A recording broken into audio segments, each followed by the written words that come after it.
بسم الله الرحمن الرحيم الحمد لله رب العالمين الصلاة والسلام على أشرف الأنبياء والمرسلين وعلى آله وصحبه أجمعين ومن تبعهم بإحسان إلى يوم الدين أما بعد فقد قال الله تعالى في محكم التنزيل العظيم يريد الله بكم اليسر ولا يريد بكم العسر.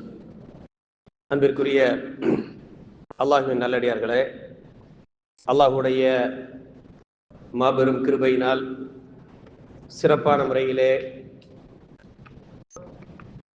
கண்ணியமிக்க அருள் வளங்கள் நிறைந்த ரமதான் மாதத்தை சிறப்பான முறையிலே முடித்துவிட்டு அதை தொடர்ந்து அடுத்து வரக்கூடிய அந்த ஷவ்வால் மாதத்திலே இருந்து கொண்டிருக்கின்றோம். அல்லாஹ் ரப்புல் ஆலமீன் நமது அமல்களை எல்லாம் கபூல் செய்து பாவ மன்னிப்பை பெற்றவர்களாக நம்மை கபூல் செய்து கொள்ள வேண்டும். ஆமீன் யா ரப்பல் ஆலமீன். ரமதானை முடிந்த பிறகு வரக்கூடிய காலங்களிலே நாம் எப்படி நடந்து கொள்ள வேண்டும் என்பதை பற்றி ஒரு சிறிய அறிவுரை எனக்கும் உங்களுக்கும். அதற்கு பிறகு நம்மளுடைய தொடர் தலைப்பு நபிகளார் ஸல்லல்லாஹு அலைஹி வஸல்லம் அவருடைய வாழ்க்கை இஸ்லாத்திற்கு ஆதாரம் என்ற தொடர் தலைப்புக்குள்ள நம்ம போவோம். அது போறதுக்கு முன்னாடி ஒரு சிறிய நசீஹா. நபிகள் நாயகம் ஸல்லல்லாஹு அலைஹி வஸல்லம் அவர்கள் ஒரு ஹசன் தரத்தில் இருக்கக்கூடிய ஹதீஸிலே அறிவிக்கப்படுகிறது, மனிதர்களிலே சிறந்தவர்கள் யார் அப்படின்னு கேட்கப்படுகிறது. அப்ப அவங்க சொல்றாங்க, மன் தால உம்ருஹு வ ஹஸுன அமலுஹு, யாருடைய வாழ்நாள் நீளமாக இருக்கிறது அதே போல அவர்களது அமல் சிறப்பாகிக் கொண்டே போகிறதோ அவர்தான் மனிதர்கள் சிறந்தவர். இது ரொம்ப முக்கியமான ஒரு ஹதீஸ். இது ஹசனுடைய தரத்தில் இருந்தால் கூட இந்த ஹதீஸ் பல அறிவிப்புகள் இருக்கின்றன. அப்ப அதே போல தொடர்ந்து கேள்வி கேட்கப்படுகிறது, ஃபையுன்னாசி ஷர்ருன், யார் மோசமான ஆளு அப்படின்னு சொன்னா யார் மோசமா இருப்பா? இதுக்கு நேர் மாற்றம். மன் தால உம்ருஹு வ ஸாஅ அமலுஹு, ஒரு ஆளுடைய ஆயுள் நீண்டமா இருக்குது ஆனா போக போக கீழே போய்கிட்டே இருக்காருன்னு வைங்க. இப்படி இருந்தா அது என்ன ஆகும்? மனிதர்கள மோசமானவன் என்று சொல்லப்படுகிறது. இப்ப அல்லாஹ் ரப்புல் ஆலமீன் பல ரமதான்களை கடந்து இந்த ரமதானையும் கடக்கக்கூடிய பாக்கியத்தை நமக்கு தந்திருக்கிறார். உங்களுக்கு நல்லா தெரியும், பல பேர் இதுக்கு முன்னாடி ரமதான்ல இருந்தவங்க இப்போ இல்ல, இந்த ரமதான் மாதத்திலேயே நம்மோட இருந்தவங்க இப்போ இல்ல, ரமதான்லேயே நமக்கு தெரிஞ்ச சில சகோதரருடைய முக்கியமான சில சகோதரருடைய வஃபாத் ஏற்பட்டதை நம்ம பார்த்துருக்கிறோம். இப்போ அல்லாஹ் ரப்புல் ஆலமீன் தொடர்ந்து நமக்கு பல பல ரமதான்களை அடைவதற்குரிய பாக்கியத்தை தர வேண்டும். ஆனால் தொடர்ந்து ரமதான்களை அடைந்தாலும் நம்முடைய சூழல் எப்படி இருக்கணும்? ஹைருன் நாஸ் என்று சொல்லப்பட்ட மாதிரி நீண்ட ஆயுள், அந்த நீண்ட ஆயுளுடைய பலன் எப்போ நமக்கு கிடைக்கும்னு சொன்னா நமது அமல்களும் தொடர்ந்து என்ன செஞ்சுட்டு இருக்கணும்? சிறப்பாகி கொண்டே போக வேண்டும். அப்போ ஒவ்வொரு நாளும் நம்ம இறை நெருக்கத்தை பெறக்கூடியவர்களாக, அமல்களை செய்தவர்களாக, நம்ம போன வருடத்தை விட இந்த வருடம் நம்ம கொஞ்சம் முன்னேறி இருக்கணும், நேற்றை விட இன்னைக்கு நான் கொஞ்சம் முன்னேறி இருக்கணும், இப்படிங்கிற ஒரு உறுத்தலோடு செயல்படக்கூடிய ஒரு பண்பையும் பக்குவத்தையும் அல்லாஹ் ரப்புல் ஆலமீன் நமக்கு தர வேண்டும். அப்ப இதை எப்படி செய்து கொள்ளலாம்? இப்ப ரமதான் மாதத்துல நம்ம கொஞ்சம் கடினமா உழைச்சோம். இப்ப ரமதான் மாதத்துல உழைச்ச அதே மாதிரி நம்ம தொடர்ந்து உழைக்க முடியுமா அப்படின்னு சொன்னா முடியாது. யதார்த்தத்துல சில அதாவது முன்னாடி அந்த சலப்புகள் சிலருடைய வாழ்க்கையை பார்க்கும் பொழுது அவங்க தொடர்ந்து ரமதான் மாதத்துல செயல்பட்ட மாதிரி செயல்பட்டவங்களும் இருக்கிறாங்க, அல்லது அதுக்கு ஓரளவுக்கு நெருக்கமா செயல்படக்கூடிய அளவுக்கு செயல்பட்டு இருக்கிறாங்க. இப்ப நம்மளுடைய சூழலை பார்க்கும் பொழுது யதார்த்தமா ரமதான் மாதிரி மாதிரி செய்யப்படுறது இல்லை, செய்வதற்குரிய சாத்தியம் இல்லை. ஆனா அதனால என்ன செஞ்சிடக்கூடாதுன்னு சொன்னா, ரமதான்ல இருந்து நேரம் எங்க விடக்கூடாது, ஒரு லோ லெவலுக்கு போய் சாதாரணமா போற மாதிரி போயிடக்கூடாது. இப்ப ரமதான்ல இருந்து படிப்பினை பெற்றதை வச்சு ஏதோ ஒரு வகையில நமது வாழ்க்கையில ஒரு தாக்கம் இருக்க வேண்டும். அது ஹஸ்ன அமலுஹு, நமது அமல் சிறப்பாகக்கூடிய முறையில நீண்ட ஆயுளோடு அந்த ஆயுளுடைய நன்மையை அதனுடைய பலனை பெறக்கூடிய மாதிரி சிறந்த அமல் செய்யக்கூடிய அந்த கோணத்தில் இருக்க வேண்டும். அப்ப அதை எப்படி செய்து கொள்ளலாம் அப்படிங்கிறத பத்தி நம்ம யோசிக்க வேண்டிய அவசியம் இருக்கு. அதைத்தான் நம்ம இப்ப டிஸ்கஸ் பண்ண போறோம். எப்படி இந்த வேலையை நம்ம செய்து கொள்வது. அதே போல இஸ்லாமிய மார்க்கத்தை பொறுத்த வரைக்கும் அல்லாஹ் ரப்புல் ஆலமீன் ஒரு இந்த குறிப்பா ரமதான் மாதத்திலேயே நம்மகிட்ட சொல்லி காட்டுகின்றான், யுரீதுல்லாஹு பிக்குமுல் யுஸ்ர், அல்லாஹ் உங்களுக்கு இலகுவை தான் நடக்கிறான். அப்ப மார்க்கத்துல கஷ்டப்பட்டுக்கிட்டு சிரமப்பட்டுக்கிட்டு அப்படியே ஒரு பழுவா இப்படி மார்க்கத்தை பின்பற்றுவது அல்ல. மார்க்கம் அப்படிப்பட்ட பழுவை உங்களுக்கு தரவும் இல்லை. அப்ப அல்லாஹ் உங்களுக்கு கஷ்டத்தை நாடவில்லை அப்படின்னு அந்த வசனத்திலே அல்லாஹ் சொல்லி தருகிறார். அப்ப மார்க்கம் இலகுவானதுதான். அப்ப இலகுவான அந்த மார்க்கத்தை முழுமையாக பலன் பெறக்கூடிய முறையிலே நாம் எப்படி நமது வாழ்க்கையினுடைய அந்த பழக்க வழக்கங்களை மாற்றிக்கொள்வது. அப்ப அதுக்கு அறிஞர்கள் சொல்கிறார்கள், நல்ல அதாவது வளமைகளை உருவாக்கி கொள்ள வேண்டும். நல்ல வளமைகள் சொன்னா ஹேபிட்னு சொல்லுவாங்க. ஹேபிட் சொன்னா வளமையாக ஒரு விஷயத்தை செய்யறது. இப்படிப்பட்ட வளமைகளை உருவாக்கி கொள்ள வேண்டும். இந்த வளமைகளை உருவாக்குனா என்ன நன்மை என்று சொன்னால், அது சின்ன சின்ன வளமையா இருக்கும், ஆனா அதனுடைய தொடர் பலன் அதாவது தொடர்ந்து பல நாட்கள் அந்த வளமை செயல்படுத்தப்பட்டால் அதனுடைய பலன் எப்படி இருக்கும்? ரொம்ப பெருசா இருக்கும். அப்படி மிகப்பெரிய பலனை தரக்கூடிய நல்ல வளமைகளை நம்ம உருவாக்கி கொண்டோம் என்று சொன்னால் நம்ம வாழ்க்கையில தொடர்ந்து அன்றாட வாழ்க்கை இலகுவா இருந்த மாதிரி இருக்கும், ஆனா நாளடைவில் நம்ம பெரிய பலனை அடைந்து கொள்ளலாம். இப்ப இதை எப்படி செய்வது? நபிகள் நாயகம் ஸல்லல்லாஹு அலைஹி வஸல்லம் அவங்கள்ட்ட அவங்கள பத்தி அவங்களுடைய வாழ்க்கையை பத்தி ஆயிஷா ரலியல்லாஹு அன்ஹா அவங்கள்ட்ட கேட்கப்படுகிறது. அப்ப ஆயிஷா ரலியல்லாஹு அன்ஹா அவங்கள்ட்ட கேட்கிறாங்க, நபிகள் நாயகம் ஸல்லல்லாஹு அலைஹி வஸல்லம் அவர்கள் ஏதாவது ஸ்பெஷல் அமல் என்று சில நாட்களுக்கு செய்வாங்களா அப்படின்னு. அப்ப ஆயிஷா ரலியல்லாஹு அன்ஹா அவங்க சொல்றாங்க, லா கான அமலுஹு தீமா என்று சொல்லி காட்டுகிறார். ரசூலுடைய அமல் தீமா அப்படின்னு ஒரு அமைப்புல இருக்கும். அப்ப தீமா அப்படின்னா என்ன? அப்ப அவங்க சொல்றாங்க, தீமா அப்படின்னு சொன்னா ஒரு அதாவது ரொம்ப பயங்கரமான மழை, வெள்ளம் பெருக்கெடுத்து ஓடக்கூடிய மாதிரி பயங்கரமான ஒரு மழையும் இல்லை, வறட்சியும் இல்லை, ஒரு இதமா மகிழ்ச்சியை தரக்கூடிய ஒரு பக்குவமான முறையில் ஒரு மழை சாரல் தொடர்ந்து பெய்யும்ல, அப்படி பெய்யக்கூடிய ஒரு மகிழ்ச்சியை தரக்கூடிய திருப்தியான ஒரு தொடர் மலைச்சாரல் போல ரசூலுடைய அமல் தொடர்ந்து இருந்துகிட்டே இருக்கும் அப்படின்னு. அப்ப ஒரு டைம் திடீர்னு செய்யறது அதோட இப்படி போறது கிடையாது, தொடர்ச்சியா செயல்பாடு இருந்து கொண்டே இருக்கும் அப்படின்னு சொல்லிட்டு அவங்க சொல்றாங்க, ஐயுக்கும் யுத்திக்கும் மாக்கான ரசூலுல்லாஹி ஸல்லல்லாஹு அலைஹி வஸல்லம் யுத்தி. ஆனா ரசூலுல்லாஹ் தொடர்ச்சியா செஞ்சாங்கன்னு சொன்னா அவங்க எவ்வளவு செஞ்சிருப்பாங்க? நம்ம லெவலுக்கு இல்ல, ரசூலுல்லாஹ் அவங்க லெவலுக்கு தொடர்ச்சியா செஞ்சாங்க. நம்மளை பொறுத்த வரைக்கும் இது பெரிய பழுதான். ஆனா தொடர்ச்சியாக அவர்களுக்கு செய்யக்கூடிய அந்த இறைவன் அவங்களுக்கு நாடின அந்த ஒரு பக்குவத்துல செஞ்சுட்டு போனாங்க அப்படி சொல்லிட்டு ஆயிஷா ரலியல்லாஹு அன்ஹா சொல்றாங்க, ரசூலுல்லாஹ் எவ்வளவு தாக்கு பிடிச்சாங்களோ, எந்த அளவுக்கு செயல்பட முடிஞ்சதோ அவ்வளவு அளவுக்கு உங்களை யாரு செயல்பட முடியும்? அப்படின்னா என்ன அர்த்தம்? அந்த லெவலுக்கு நீங்க செய்ய முடியாது, ஆனா எதை பின்பற்றலாம்? அந்த ஸ்டைலை பின்பற்றலாம். அந்த ஸ்டைல் என்னது? தொடர்ச்சியா செய்யணுன்ற ஸ்டைலை பின்பற்றலாம். ஆனா எதை பின்பற்ற கஷ்டம் நமக்கு? எவ்வளவு தொடர்ச்சியா செஞ்சாங்க அப்படிங்கிறது நமக்கு என்ன செய்யாது, அந்த அளவு நமக்கு பின்பற்ற முடியாது.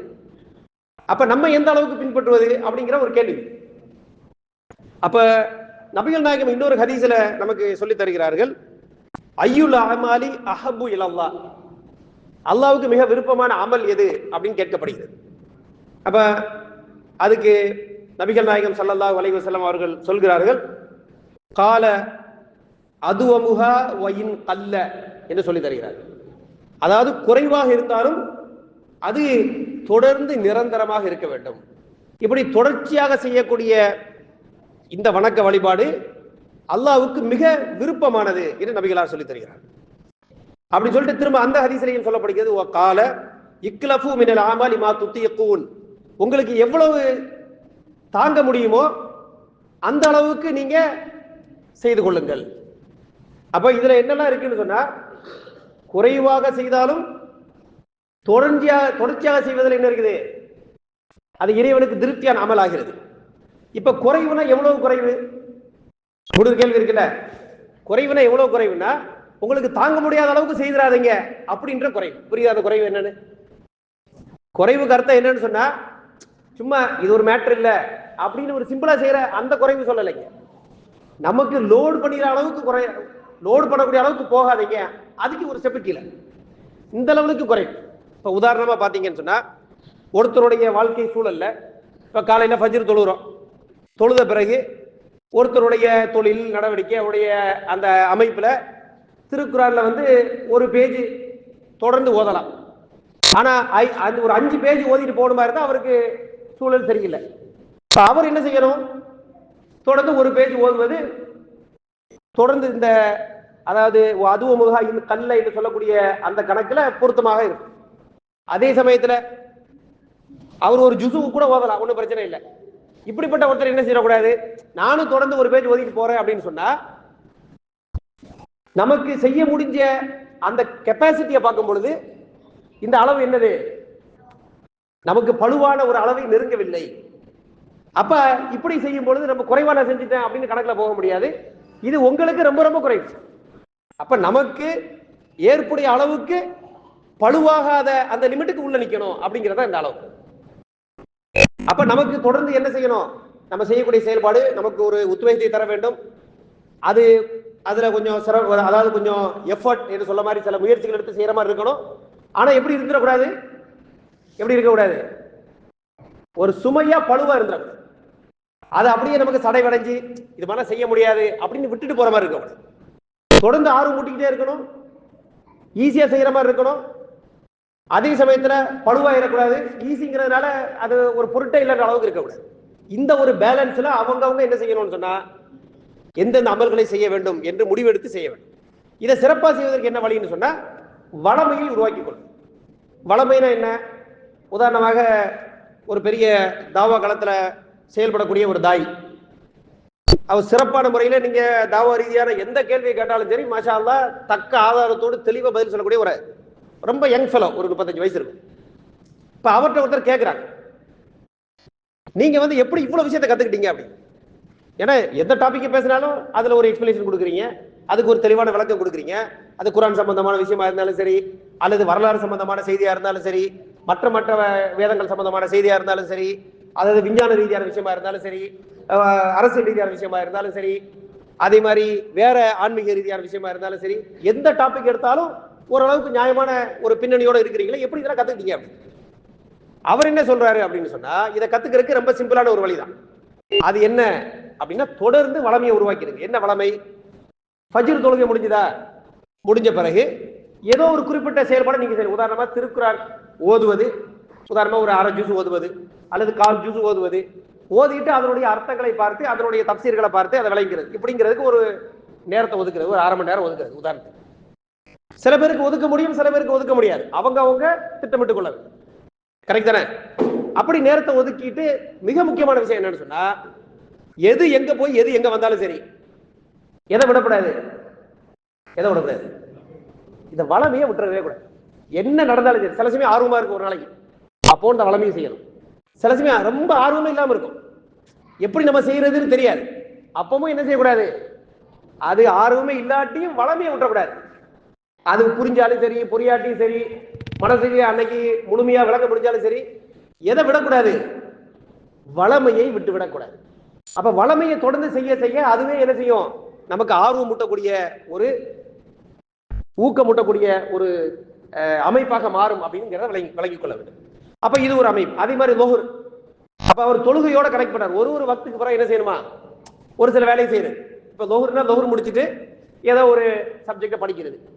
இப்படி தொடர்ந்து தொழுகையோட சேர்ந்து கொஞ்சம் கொஞ்சம் டைம் ஒதுக்கி நீங்க பண்ணீங்கன்னு சொன்னா, மிஸ் பண்ணாம செய்யணும். மிஸ் பண்றதுன்னு சொன்னா ஒரு தவிர்க்க முடியாத காரணம், அதனால நம்ம என்ன செய்ய அதை செய்ய முடியாம போகிறது தனி விஷயம். காரணமே இல்லாம நமக்கு ஆர்வம் இல்லைன்னு மிஸ் பண்ணிடக்கூடாது. இப்படி செஞ்சீங்கன்னு சொன்னா, அப்படியே ஒரு சில நாட்கள் கடக்கும் பொழுது பெரிய பெரிய சாதனையை நீங்க செஞ்சிருப்பீங்க, பெரிய பெரிய காரியத்தை நீங்க முடிச்சிருப்பீங்க அப்படின்னு சொல்லுவதை பார்க்கிறோம். இது இப்ப நம்ம கண்ணு முன்னாடி வாழக்கூடிய ஒரு நம்மளை மாதிரி ஒரு சகோதரனுடைய ஒரு அறிவுரை. இந்த அறிவுரையை நானும் பின்பற்றலாம், நீங்களும் பின்பற்றலாம்.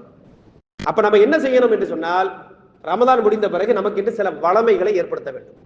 அந்த வளமை உதாரணமா ஃபஜ்ர் தொழுதாச்சு, அப்ப திருக்குறானோடு தொடர்பு, அதுக்கு ஒரு வளமை.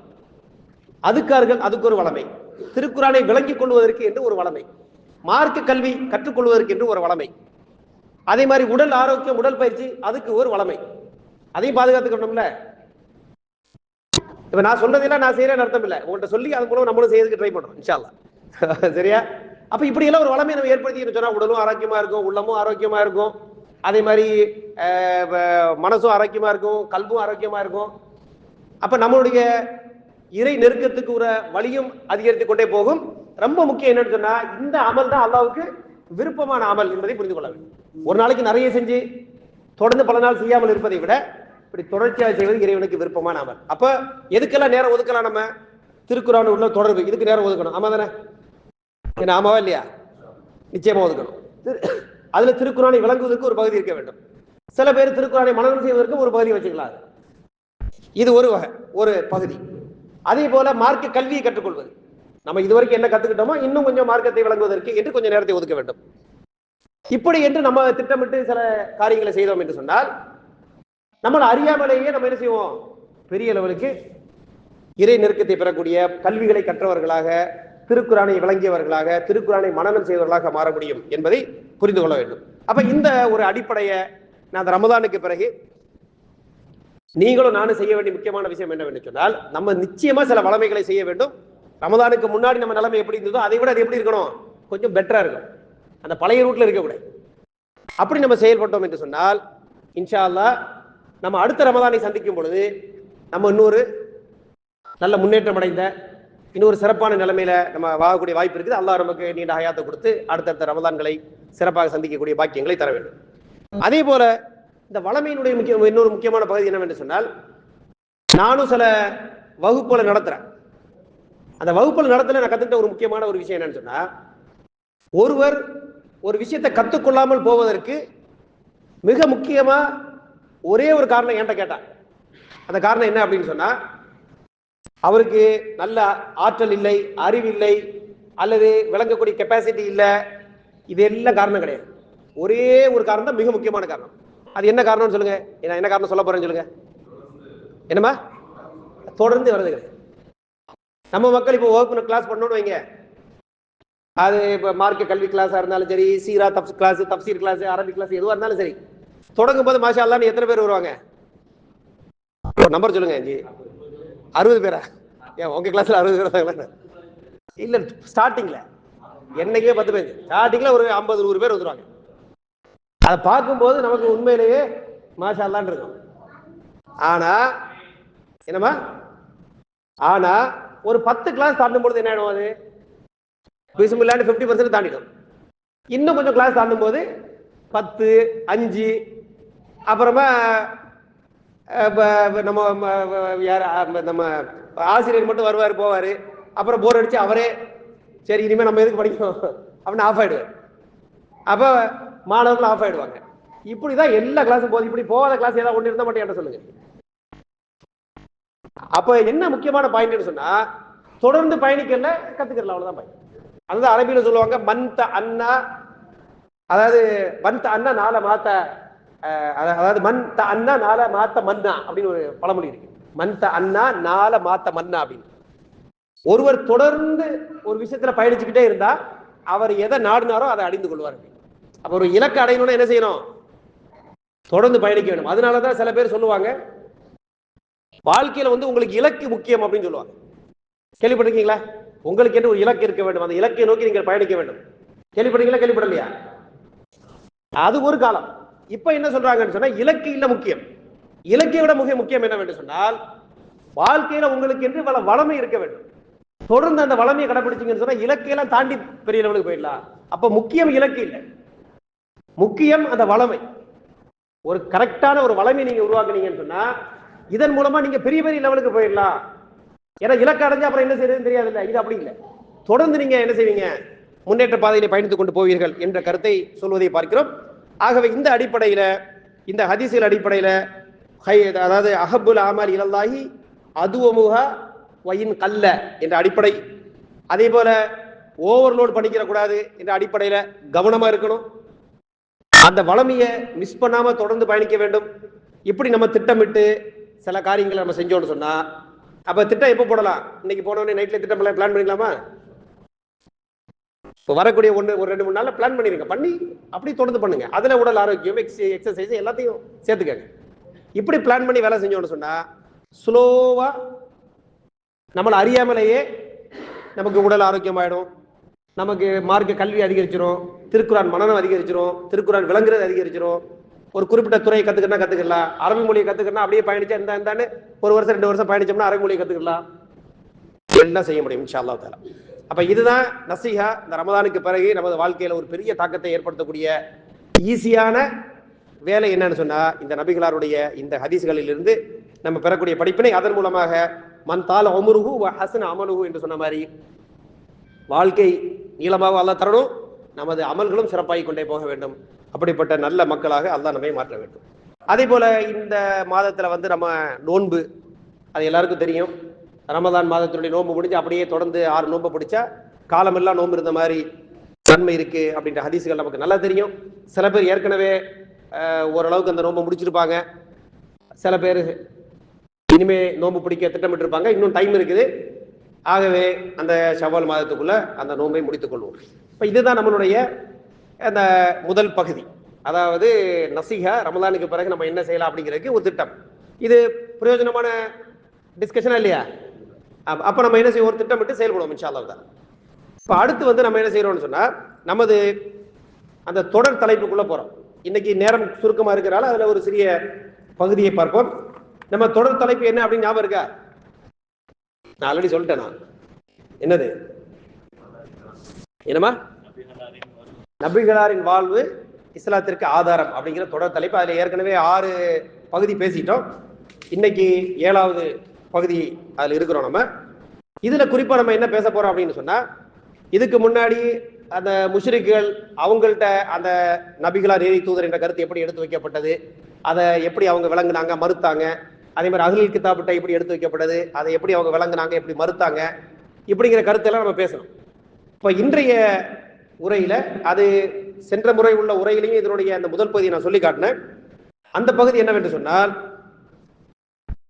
இறை மறுப்பாளர்கள், அது மட்டுமல்லாம பொதுவாகவே மனித சமுதாயம், அதுல இறை மறுப்பாளர்கள், பல தெய்வ கொள்கை உடையவர்கள், யூத கிறிஸ்தவர்கள், யாரா இருந்தாலும் சரி, ஒரு மனித சமுதாயத்தை சார்ந்த ஒருவனாக இருந்தால், அது குறிப்பாக நாத்திகர்களாக இருந்தாலும், முகமது நபி ஸல்லல்லாஹு அலைஹி வஸல்லம் அவர்கள் உண்மையான இறை தூதர் என்பதை எப்படி எடுத்து வைப்பது, எப்படிப்பட்ட கருத்துக்களை நம்ம எடுத்து வைப்பது என்பது மிக முக்கியமான ஒரு பகுதி. இதுல நீங்க பாத்தீங்கன்னு சொன்னா, உதாரணமா இப்னு ஹஸம் என்று சொல்லக்கூடிய அந்தலூசியாவை சேர்ந்த ஒரு மிகப்பெரிய அறிஞர், இவருடைய இந்த கொட்டேஷன் ஏற்கனவே நான் சொல்லியிருக்கிறேன். அந்த இப்னு ஹஸம் அவர் என்ன சொல்றாரு சொன்னா, இன்ன சீரத்த முஹம்மதின் லிமன் ததப்பரஹா தக்ததி தஸ்தீகஹு தரூரத்தன்.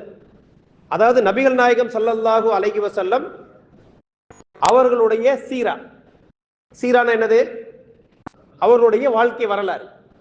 அவருடைய வாழ்க்கை வரலாறை யாராவது ஒருவன் படித்து பார்த்து அதை விளங்க வேண்டும் என்ற ஒரு ஆராய்ச்சி கண்ணோட்டத்தோட அதை கொஞ்சம் நுணுக்கமாக அவதானித்தான் என்று சொன்னால், எதை அவதானித்தால்? ரசூலுடைய வாழ்க்கை வரலாறு மட்டும். அந்த வாழ்க்கை வரலாறு எதற்கு கட்டாயமாக அவனை இட்டு செல்லும் என்றால், அதே மாதிரி ஒரு தஷ்ஹது லஹு, அவனுக்கு அது எந்த விஷயத்துல சாட்சி சொல்லும் என்று சொன்னால், பி அன்னஹு ரசூலுல்லாஹி ஹக்கா, நிச்சயமாக முகமது ஸல்லல்லாஹு அலைஹி வஸல்லம் அவர்கள் உண்மையான இறை தூதர் தான் என்ற விஷயத்தை நோக்கி அந்த சீரா சாட்சியும் சொல்லும்.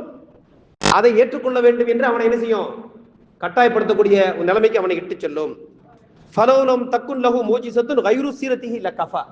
இது கூட என்ன சொல்றாரு, அதாவது நபிகளாருடைய வாழ்க்கையை படிக்கிறாரு, அது நிச்சயமா அந்த வாழ்க்கை அவனுக்கு அந்த சீரா சாட்சியும் சொல்லுகிறது, நிச்சயமாக நபிகளார் ஸல்லல்லாஹு அலைஹி வஸல்லம் இறை தூதர் தான் என்பதை விளங்கக்கூடிய அந்த கோணத்தில் அவனை இட்டு செல்லும் கட்டாயமாக.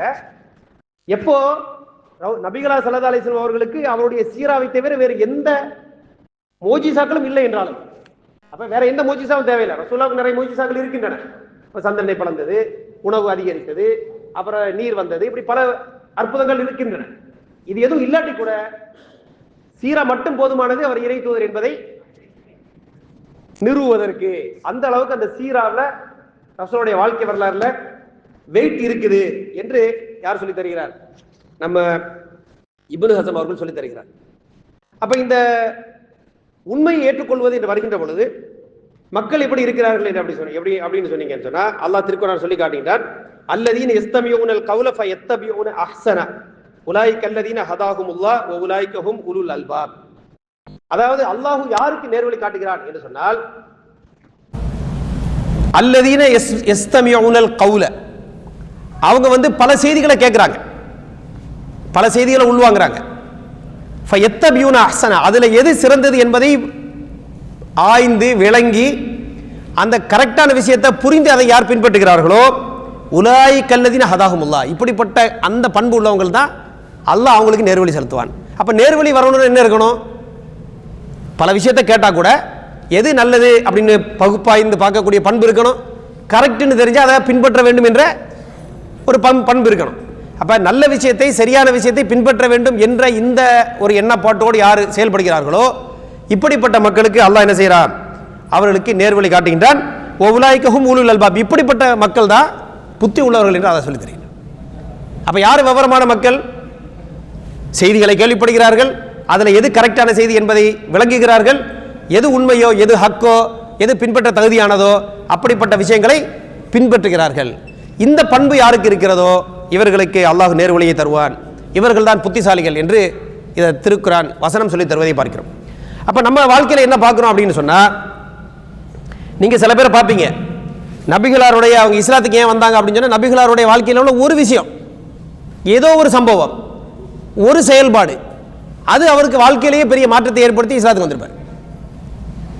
ஒரே ஒரு விஷயம் அவருக்கு வாழ்க்கையில் மாற்றத்தை தருகிறது. ஆனால் சில பேரை நீங்கள் பார்ப்பீங்க, அவர் எவ்வளவு சொன்னாலும் என்ன செய்ய மாட்டான்? ஏற்றுக்கொள்ள மாட்டான். இப்போ அல்லாஹ் ரப்பல் ஆலமீன் திருக்குரானில் சில இந்த மாதிரிப்பட்ட சில மக்களை பற்றி பேசுகின்ற பொழுது சொல்லி காட்டுகின்றான்.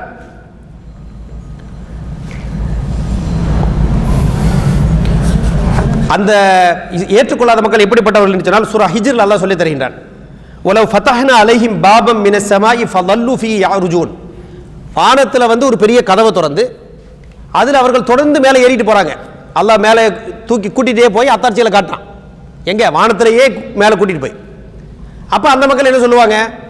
லகாலு இன்னமா சுக்கிர தபுசாருனா பல் நஹ்னு கௌம் மஸ்ஹூரூன், நிச்சயமாக எங்களுடைய பார்வையெல்லாம் அப்படி ஒரு மயக்கத்தில் ஆயிடுச்சு, நாங்கள் எல்லாம் வந்து சூனியம் செய்யப்பட்ட மக்களை மாறிட்டோம், ஏதோ ஒரு சூனியம் நடந்துட்டு இருக்குது, உண்மைன்னு ஏற்றுக்கிற மாட்டான்.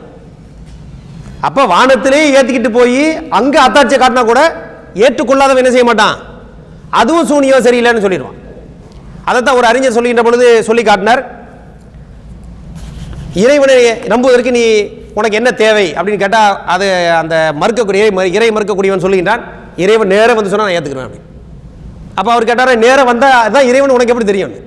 அதுக்கு ஒரு அறிவு வேணும் இல்லை அப்படி உண்மையில் வந்தால் கூட நான் ஏதோ சூனியம், ஏதோ இந்த மாதிரிப்பட்ட மாதிரி எங்கள் பார்வையில் மயக்கம் வந்துருச்சு இப்படி தான் நான் சொல்லுவேன், ஏன்னா கரெக்ட் சொல்ல முடியாது.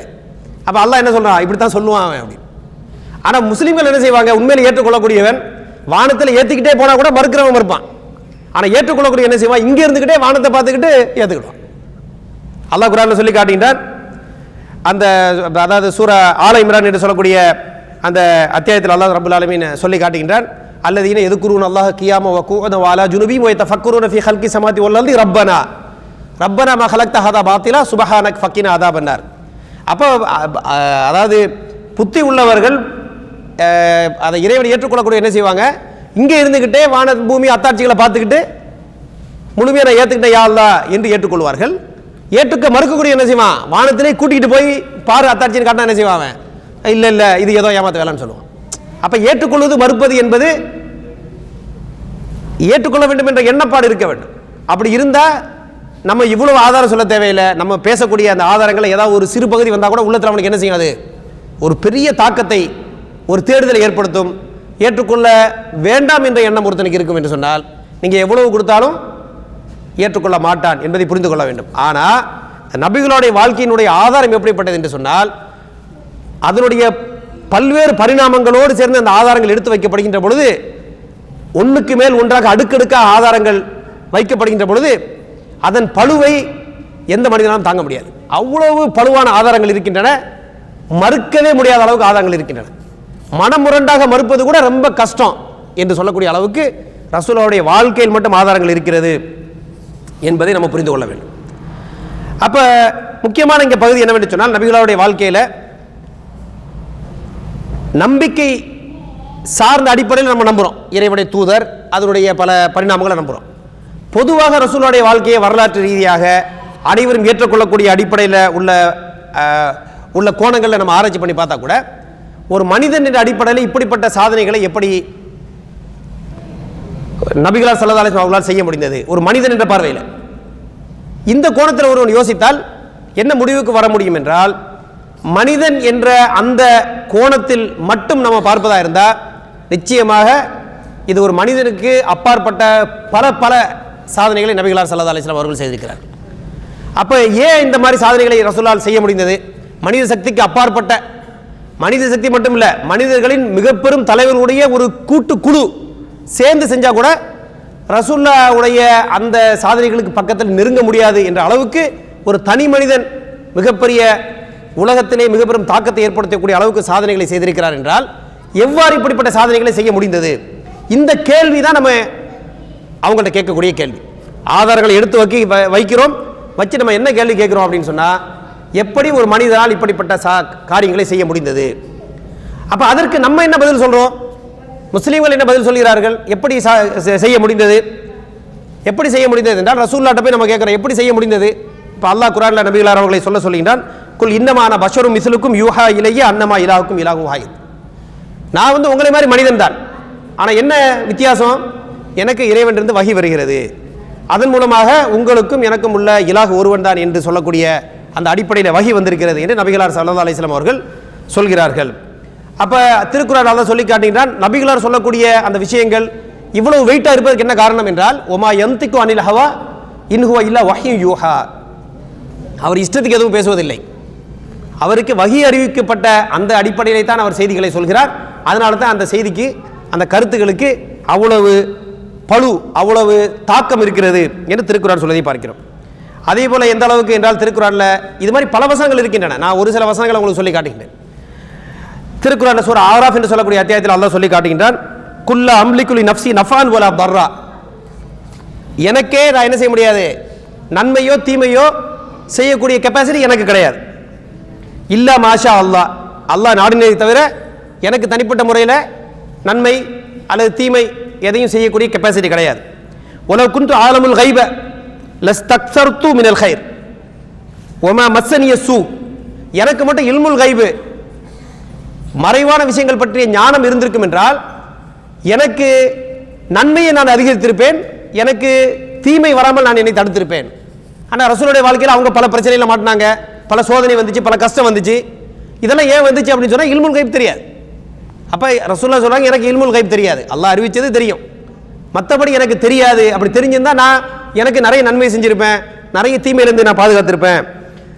ஆனால் என்னுடைய வேலை என்னன்னு சொன்னால், இன் ஆனா இல்ல நதீரும் பஷீருன் லி கௌமி யுமினூன், நான் நம்பிக்கை கொள்ளக்கூடிய மக்களுக்கு அச்சமுடைய எச்சரிக்கை செய்யக்கூடியவன், அதே மாதிரி அவர்கள் சிறப்பான முறையில் செயல்பட்டால் அவர்களுக்கு வெற்றி இருக்கிறது என்று நன்மாராயம் கூறக்கூடிய இந்த வேலை மட்டும்தான் நான் செய்யக்கூடிய வேலை என்று சொல்வதை பார்க்கிறோம்.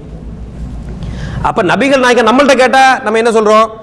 நபிகள் நாயகம் இப்படிப்பட்ட இந்த செயல்பாடுகளை எல்லாம் ஏன் இலகுவாக செய்தார்கள் என்று சொன்னால், இது மனிதன் என்ற அடிப்படையில் அவங்க செய்யலை. அல்லாஹு இவர்களை இறை தூதராக அனுப்பினான். இறை தூதர் என்ற அடிப்படையில் அல்லாஹ்வுடைய உதவியை கொண்டு இவர்களை வைத்து அல்லாஹ் இந்த காரியங்களை எல்லாம் செய்து முடித்தான். ஆகவே இந்த பார்வையில் பார்க்கக்கூடிய நமக்கு இது ஒரு பெரிய ஆச்சரியமான விஷயம் அல்ல. ஆனால் இப்படி ஒரு பார்வையை பார்க்காத மற்றவர்களுக்கு எவ்வாறு ஒரு மனிதனின் அடிப்படையில் இதை செய்து முடித்தார் என்பதற்கு ஒரு தெளிவான விளக்கத்தை அவர்கள் தங்களுக்கே விளங்கிக் கொள்ள வேண்டும்.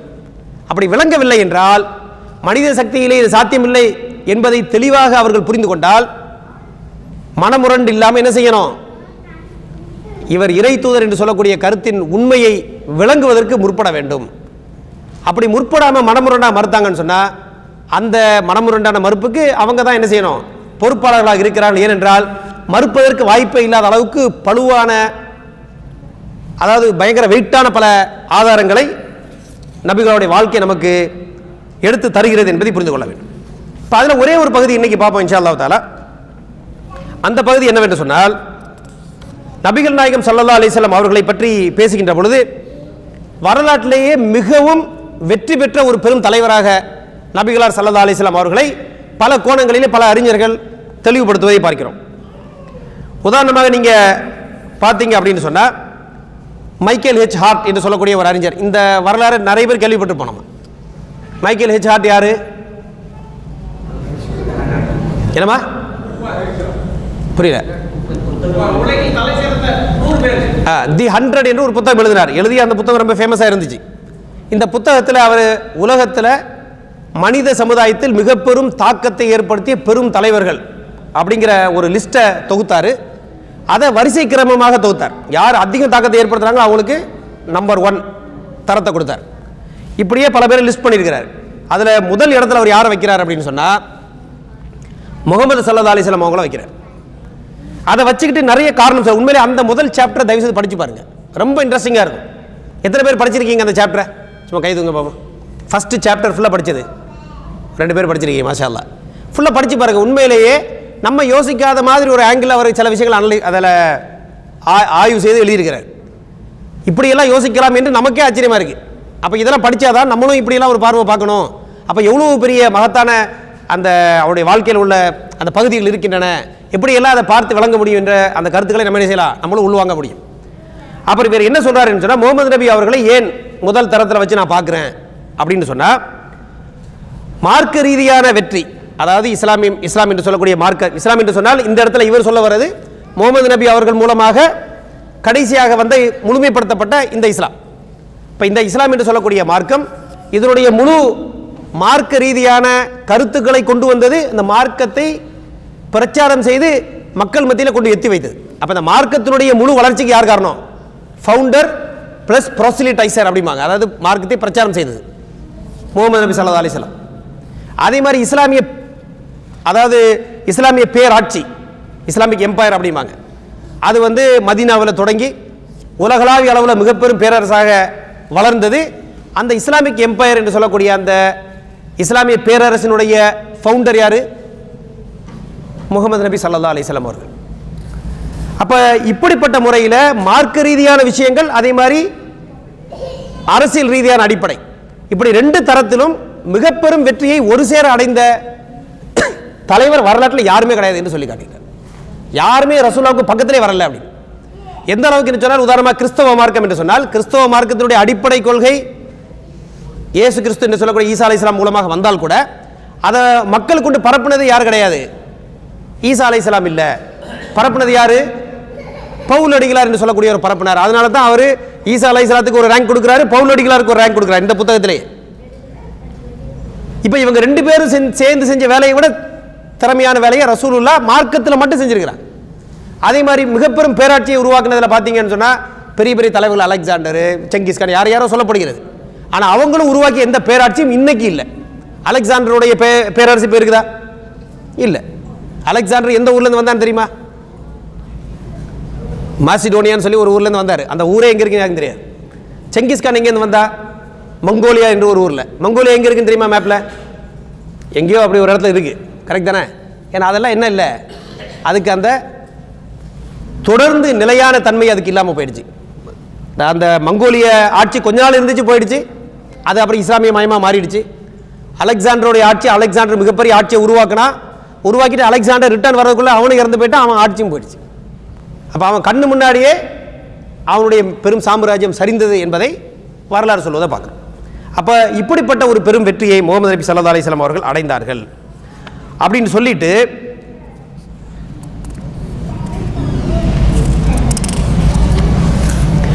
இதில் மிக முக்கியமான காரணம் அவர் சொல்லி காட்டுகிறார். அந்த காரணம் என்ன அப்படின்னு சொன்னால், however unified by Muhammad for the first time in history and inspired by the fervent belief in one true God, these small Arab armies now embarked upon one of the most astonishing series of conquests in human history அப்படின்னு சொல்றாரு. இதுக்கு என்ன meaning அப்படின்னு சொன்னால், அரபுகள் வந்து தொடர்ந்து சண்டை போட்டுக்கிட்டே இருந்தாங்க. கரெக்ட் தானே? அரபுகள் வந்து தொடர்ந்து சண்டை போட்டு, அதனால மதீனா வரக்கு முன்னாடி எப்படி இருந்தாங்க? மாறி மாறி சண்டை தான் போட்டுட்டு இருந்தாங்க. இப்போ சண்டை ஸ்டாப் ஆனது யாருனால தான்? ரசூலுல்லாஹ் வந்த பிறகு தான் எல்லாம் ஒரு அண்டர்ஸ்டாண்டிங் வந்தாங்க. அப்போ இப்படி சண்டை போட்டு கொண்டிருந்த அந்த அரபு கோத்திரங்களை முகமது நபி ஸல்லல்லாஹு அலைஹி வஸல்லம் வரலாற்றிலேயே முதல் முறையாக ஒன்றாக பிணைத்தார். எப்படி ஒன்றாக பிணைத்தார்? Inspired by thy fervent belief in one true god. உண்மையிலேயே இதில் அதாவது இவருடைய கருத்து எப்படி ஆழமாக யோசிச்சிருக்கிறார் பாருங்க.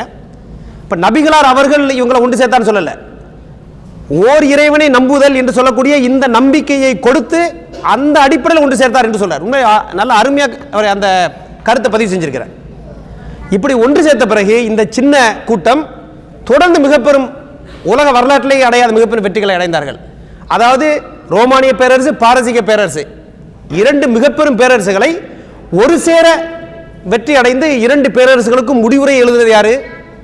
இந்த இஸ்லாமிய பேரரசு. யாரு? இப்படிப்பட்ட சண்டை போட்டுக் கொண்டிருந்த இந்த அரபு கோத்திரங்களை ஒன்று சேர்த்து ரசூல்லா இப்படி வெற்றி அடைந்தார்கள் என்று அவர் சொல்லி காட்டுகிறார். அதே மாதிரி தாமஸ் கார்லைல் என்று சொல்லக்கூடிய ஒரு வரலாற்று ஆசிரியர் சொல்லி காட்டுகின்றார், ஹீரோஸ் அண்ட் ஹீரோ ஒர்க்ஷிப் அப்படின்ற ஒரு புத்தகத்தில், how one man single-handedly could weld warring tribes and Bedouins into a most powerful and civilized nation in less than 2 decades. ரெண்டு, அதாவது தசாப்தத்துக்குள்ள, அப்படிதானே, தசாப்தம் தானே சொல்லுவோம், 2 ஆண்டுகளுக்குள்ள, டெக்கேடுக்குள்ள சண்டை போட்டு கொண்டிருந்த அந்த மக்களை எல்லாம் ஒன்று சேர்த்து ஒரு மிகப்பெரிய படையாகவும், அதே மாதிரி சிவிலைஸ்டு, அதாவது மக்களுக்கெல்லாம் நாகரிகம் உடைய ஒரு சமுதாயமாகவும் எப்படி 2 தசாப்தத்துக்குள்ள 2 டெக்கேடுக்குள்ள செய்தார் என்பது மிகப்பெரிய ஆச்சரியம் என்று சொல்லி காட்டுகிறார். இப்போ 20 வருஷம் அப்படிங்கிறது பெரிய விஷயமா? 23 வருஷத்துல ரசூலுல்லாஹ் இவ்வளவு பெரிய சாதனை செஞ்சாங்க. அதுல 13 வருஷம் எங்க இருந்தாங்க? எங்க இருந்தாங்க ஜி? சரி, சத்தமா சொல்லுங்க. மக்காவில் இருந்தாங்க. இப்போ 13 வருஷம் உண்மையிலேயே அவங்களுடைய வாழ்க்கை, அவங்களுடைய மக்களை பாதுகாக்கிறதுலேயே டைம் போயிடுச்சு, அப்படித்தானே? அப்போ ஒரு ஆட்சி சம்பந்தமான செயல்பாடுகளை செய்வதற்கு ரசூலுல்லாஹ் மொத்தம் எவ்வளோ டைம் தான் இருந்துச்சு? எவ்வளோ வருஷம்? 10 வருஷம். 10 வருஷத்தில் எவ்வளோ பெரிய தாக்கம் பாருங்க. அப்போ இந்த 23 வருஷம் எவ்வளோ பெருசு, அதில் இவ்வளோ பெரிய தாக்கத்தை செய்ய முடியுமா என்பதை விளங்குறதுக்கு நம்ம என்ன தெரியுமா செய்யணும்? எத்தனை பேர் சவுதிக்கு வந்து 20 வருஷம் தாண்டிச்சு சொல்லுங்க பார்ப்போம். எனக்கும் தாண்டிடுச்சு, நிறைய பேருக்கு தாண்டிடுச்சு. 20 வருஷம் உண்மையை நம்ம என்ன செஞ்சு யோசிச்சு பாருங்க. இன்னும் வரைக்கும் வந்து இந்த கஃபில பிடிச்சி மேனேஜ் பண்ணி இதை முடிக்கிறதுக்கு முடியலை. 20 வருஷமா என்ன செஞ்சிருக்கீங்க நீங்க? நம்ம என்ன செஞ்சிருக்கிறோம்? ஒன்றுமே செய்யலை. இதே 20 வருஷம் தான். இப்போவாது 20 வருஷத்தில் இமெயில் இருக்குது, அது இருக்குது, என்னென்னமோ இருக்குது. அங்கே அப்படி இல்லை. ஒரு லெட்டர் அனுப்பிவிட்டா கூட இங்கேருந்து ரோமாபுரிக்கு லெட்டர் அனுப்பினா 1 மாதம் ஒரு பேஜுக்கு. இப்படி ஸ்லோவாக நடந்த காலம். அப்படி இருந்த அந்த 23 வருஷத்தில், அதுலேயும் குறிப்பாக கடைசி 10 வருஷத்தில் எவ்வளோ பெரிய தாக்கம். அப்போ இது மனித சக்திக்கு உட்பட்டது இல்லை. இதுதான் அங்கே முக்கியமான விஷயம். நம்ம 20 வருஷம் என்ன செஞ்சோம்? பெருசாக ஒன்றும் செய்யலை. உண்மையிலே தடியாக உட்காந்து 23 வருஷம் நம்ம என்ன செஞ்சோம்னு யோசிச்சு பாருங்க. ஒன்றும் பெருசாக பண்ண மாதிரி தெரியல. இன்னும் நமக்கு ஃபியூச்சரில் தான் பிளான் இருக்குது, இனிமே பண்ணணும்னு. அது இப்போ சொல்லி அப்படி யோசிச்சு 60 வயசு ஆகுது. கரெக்டா? இப்படி யோசிச்சுக்கிட்டே போயிடுவோம். அல்லாஹ் காப்பாற்றணும். இதுதான் அந்த 23 வருஷத்துடைய வெயிட். அப்போ அதனால தான் அவங்க ஆச்சரியப்படாங்க, இந்த 23 வருஷத்தில் எப்படி செய்ய முடிந்தது. இப்போ இந்த இடத்துல நீங்கள் பார்த்தீங்கன்னு சொன்னால், அல்லாஹ் ரப்புல் ஆலமீன் திருக்குர்ஆன்ல இந்த மக்கள் ஒன்று சேர்ந்ததனுடைய சூட்சுமம் என்ன என்று சொல்லி தருகிறார். இது ரசூல் ஸல்லல்லாஹு அலைஹி வஸல்லம் அவங்களுடைய தனிப்பட்ட தாக்கத்தினால ஒன்று சேர்ந்தாங்க என்று சொல்ல முடியாது. இவர்களை அல்லாஹ் ரப்புல் ஆலமீன் ஒன்று சேர்த்தார். உதாரணமாக நீங்கள் பாருங்க, திருக்குர்ஆன்ல அல்லாஹ் ரப்புல் ஆலமீன் சூரா அன்ஃபால் என்று சொல்லக்கூடிய அத்தியாயத்தில் சொல்லி தருகின்றான்.